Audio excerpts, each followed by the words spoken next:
equals does your device need fixing? We offer a free diagnosis.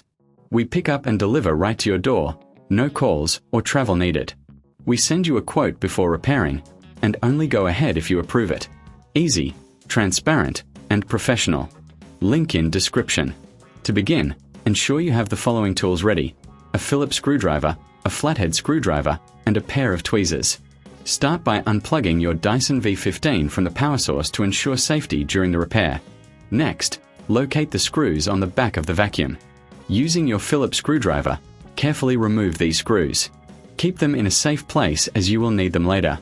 Once the screws are out, gently pull apart the casing to expose the internal components. Now, take a moment to clean any dust or debris inside the vacuum. This is crucial as it can affect the performance of your new motor. Use a soft brush or a cloth to wipe down the interior. If you find this task overwhelming, remember we offer professional diagnosis without obligation, so you can always reach out for help. With the casing removed, locate the motor. It is typically situated at the base of the vacuum. You will see additional screws securing the motor in place. Using your Phillips screwdriver again, remove these screws. Be cautious as you do this, as the motor may be tightly fitted. Once the screws are out, gently lift the motor out of its housing. Take note of how the motor is connected to the wiring. You may need to use your flathead screwdriver to carefully pry off any connectors. If you're unsure about this step, remember we provide pickup and delivery at your home, making it easy for you to get professional help without any hassle. Now, take your new motor and align it with the connectors. Ensure it fits snugly into the housing. Once in place, reattach the connectors, making sure they are secure. Next, replace the screws that hold the motor in place. Tighten them carefully, ensuring the motor is firmly secured. After this, it's time to reassemble the casing.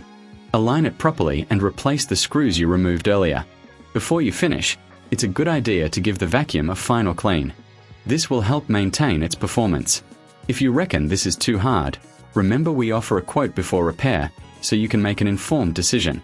Finally, plug your Dyson V15 back in and test it to ensure everything is working correctly.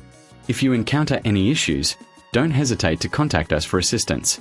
We are here to help you keep your vacuum running smoothly. Does your device need fixing? We offer a free diagnosis. We pick up and deliver right to your door, no calls or travel needed. We send you a quote before repairing, and only go ahead if you approve it. Easy, transparent, and professional. Link in description.